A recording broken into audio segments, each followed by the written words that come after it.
In 1653, a letter was written in the city of Amsterdam. It was addressed to a merchant in Venice, a man named Carlo Venturi.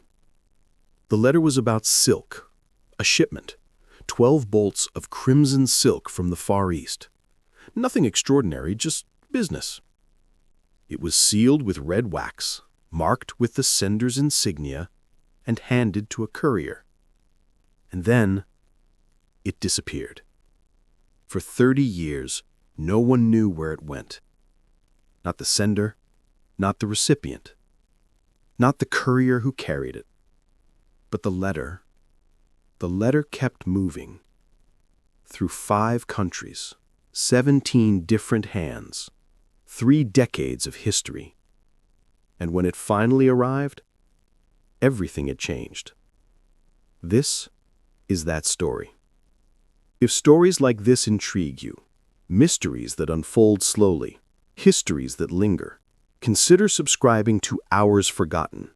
There are more journeys like this waiting, and if you want to be here when the next one arrives, you know what to do. But first, let's begin in Amsterdam.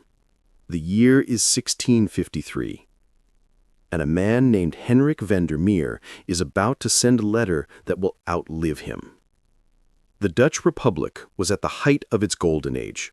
Trade routes stretched across the known world. Ships departed daily for the East Indies, the Americas, the Mediterranean. Merchants conducted business through letters, thousands of them, written in careful script, sealed with wax, entrusted to couriers who traveled by horse, by ship, by foot. Our letter was written by Hendrik van der Meer, a textile merchant. He was 42 years old, married, father of 3 children. He wrote the letter on a Tuesday morning in his office overlooking the canal. The room smelled of ink and tobacco.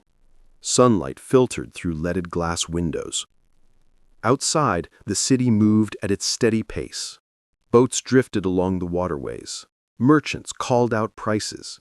Church bells marked the hours. Hendrik dipped his quill into the ink and began to write. The letter was brief, perhaps 200 words. It confirmed the details of a silk shipment, 12 bolts of crimson silk from the Far East. Nothing complicated, nothing urgent, just a routine business transaction between 2 merchants who had worked together before. Hendrik folded the letter carefully, 3 precise folds. Then he heated a stick of red wax over a candle flame and pressed his seal into it. A simple design, 3 horizontal lines representing textile thread. The wax cooled, the seal held. Hendrik placed the letter on his desk and called for his courier, a young man named Peter, 23 years old. Reliable. He had carried letters for Hendrik before. Hendrik handed him the letter along with 3 guilders for the delivery. Peter placed the letter in his leather satchel alongside 6 others. He was scheduled to leave Amsterdam that afternoon, traveling south through the Spanish Netherlands toward Italy. The journey should have taken 3 weeks. It would take 30 years. Peter left Amsterdam on schedule. He rode south on horseback, following the trade routes that connected the commercial cities of Europe. For the first 5 days, nothing unusual happened. He stayed at inns, changed horses when needed, carried his satchel of letters with careful attention. The roads were dusty. The weather was warm. Spring was turning into summer. But on the 6th day, near the border of the Spanish Netherlands, Peter's horse went lame. A stone lodged in the hoof. The horse couldn't continue. Peter was forced to stop in a small village called Mons. There was no blacksmith available, no replacement horse for sale. He would have to wait. Days became a week, then 2 weeks. Peter grew restless. He had other letters to deliver, other routes to travel, other clients depending on him. He couldn't afford to wait indefinitely. So he made a decision. He found another courier, a local man traveling toward France, and entrusted him with Hendrik's letter. along with two others. The local courier agreed to pass them along to someone heading toward Italy. And so the letter changed hands for the first time. This was how letters sometimes traveled in the 17th century. Not through organized postal systems, those barely existed, but through networks of trust, informal agreements, the hope that each person in the chain would honor their commitment. Sometimes it worked. Sometimes it didn't. Sometimes, a letter would begin a journey of its own. The letter traveled through France. It passed through the hands of 3 different couriers over the course of 2 years. Each one carried it a little further south, a little closer to Italy. From Mons, it went to Lille, then to Paris, then to Dijon. Each courier believed they were moving it along properly. Each one trusted the next person in the chain. But then, in 1655, the letter reached Lyon. And there, it stopped. The courier who carried it, a man whose name we don't know, fell ill with fever. It happened suddenly. One day he was traveling, the next he was bedridden in a boarding house near the river. He died 3 days later. His belongings were sorted by the landlord. Most were sold to pay for his lodging and burial. But the letters he carried, 6 of them, including Henrik's, were set aside. The landlord didn't know what to do with them. They weren't addressed to anyone local. They couldn't read the names properly. The handwriting was in Dutch, in Italian, in languages he didn't know. And so he'd placed them in a wooden box and stored them in his attic. He thought perhaps someone would come looking for them someday. No one did. There the letters sat for 8 years. Dust accumulated on the box. The paper yellowed. The ink faded slightly. But the wax seal remained intact. The letter was forgotten. Until 1663, the boarding house changed ownership. The landlord had died. His daughter inherited the property. Her name was Marguerite, a widow, 47 years old, practical but kind. She decided to clear out the attic, make room for storage, organize what her father had left behind. That's when she found the box. She opened it and saw the letters, 6 of them, old, worn, but carefully sealed. Marguerite could have thrown them away. Many would have. They were 8 years old, probably irrelevant by now. But Marguerite believed in completing unfinished business. She believed that letters, no matter how old, deserved to reach their destinations. And so she took the letters to the local church. The priest there sometimes helped coordinate deliveries for travelers passing through Lyon. He knew the trade routes, knew which merchants were heading where. Marguerite showed him the letters. The priest examined them carefully. Most were too damaged to read. The addresses had faded. The wax seals had crumbled. But one of them, Henrik's letter, was still intact. The address was clear enough. Carlo Venturi, silk merchant, Venice.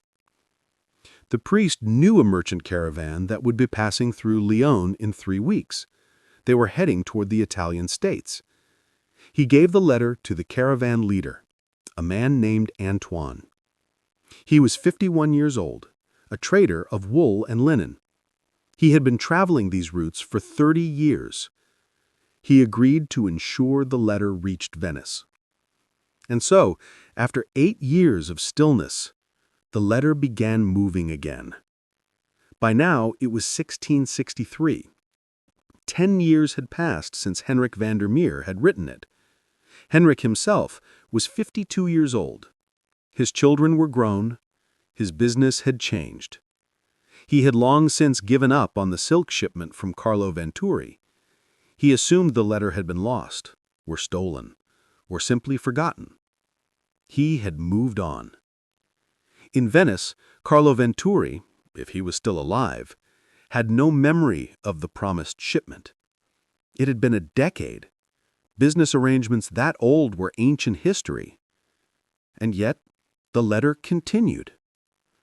Antoine's caravan traveled slowly through the Alpine passes, moving goods from France into the northern Italian states. The journey took months. They stopped frequently. Weather delayed them. Bandits forced detours. At one point, Antoine fell from his horse and broke his arm. The caravan had to stop for 6 weeks while he healed. But he kept the letter safe. He had promised the priest he would deliver it, and Antoine was a man who kept his promises. In early 1664, the caravan reached Genoa. Antoine handed the letter to a maritime courier, a sailor who would be traveling to Venice by ship. The letter, now 11 years old, was placed in a waterproof satchel and loaded onto a merchant vessel. 3 weeks later, the ship arrived in Venice, but the sailor forgot about the letter. It remained in his satchel, buried beneath other documents, mixed in with shipping manifests and customs papers. For another year, it sat there, undelivered. When the sailor finally remembered the letter, he brought it to the Venetian post office. This was a recent innovation, one of the first organized postal systems in Europe, a central location where letters could be registered, sorted, and delivered. The clerk examined Henrik's letter. The address was clear enough: Carlo Venturi, silk merchant, Rialto district. But when they tried to deliver it, they discovered something. Carlo Venturi no longer lived at that address. He had moved years ago. No forwarding information. No new address on file. The courier returned the letter to the post office and marked it as undeliverable. And so the letter was filed away in the archives, under a category labeled Undeliverable Correspondence, 1665, where it would sit for another 18 years. 18 years is a long time. It's long enough for children to grow into adults, for businesses to rise and fall, for entire cities to change. In Amsterdam, Henrik Vandermeer turned 70. He had retired from the textile trade. His children managed the business now. He spent his days walking along the canals, visiting friends, attending church. He no longer thought about silk shipments or lost letters or business deals from decades ago. In Venice, Carlo Venturi had died in 1671. His son Marco had inherited the silk business. Marco knew nothing of a letter from Amsterdam. It had been written before he was born. And in the Venetian post office archives, the letter sat in a wooden filing cabinet, catalogued, preserved, forgotten. No one opened the cabinet. No one looked at the letters inside. They were simply there, waiting. But in 1682, something changed. The Venetian postal system underwent reorganization. New management, new procedures, new clerks. One of them, a young man named Luca, was assigned the task of reviewing old, undeliverable correspondence. The goal was to clear out space, to determine what could be discarded and what should be kept. Luca opened the filing cabinet labeled 1665. He began sorting through letters, hundreds of them. Most were decades old, yellowed, brittle. Some had addresses that no longer existed. Some were written in languages no one at the post office could read anymore. But then Luca came across Henrik's letter. The seal was still intact. The parchment had yellowed but remained legible. The address was clear: Carlo Venturi, silk merchant. Luca knew the name Venturi.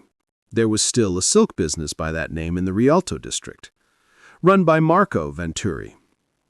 Perhaps, Luca thought, this letter should be delivered after all. It was nearly 30 years old. Almost certainly irrelevant, the business arrangement it described had long since expired. but something about it intrigued him. A letter that had traveled so far, survived so long, deserved to reach its destination. And so Luca made a note in the ledger, placed the letter in a delivery satchel, and gave it to a courier. 3 days later, on a Tuesday afternoon in March 1683, the letter was delivered to Marco Venturi's shop in Venice. 30 years, almost to the day. Marco Venturi was in his workshop when the courier arrived. He was inspecting a new shipment of silk from the East, ivory-colored, fine quality, the kind his father used to work with. The courier handed him the letter, faded, worn, sealed with cracked red wax. Marco accepted it without much thought. He received correspondence regularly, business inquiries, orders, invoices. But when he looked at the seal, he paused. It wasn't a design he recognized. 3 horizontal lines. Simple. Old-fashioned. He broke the seal carefully. The wax crumbled slightly in his fingers. He unfolded the parchment. The handwriting was elegant, but unfamiliar. The ink had faded to a soft brown. The date at the top, April 1653. 30 years ago. Marco read slowly. The letter confirmed details of a silk shipment, 12 bolts of crimson silk, payment terms, delivery instructions. It was addressed to his father, Carlo Venturi. Marco felt a strange sensation in his chest. His father had died 12 years ago. This letter had been written before Marco was even born. And yet here it was, in his hands, as if it had only just been sent. He read it again. The sender's name, Henrik van der Meer, Amsterdam.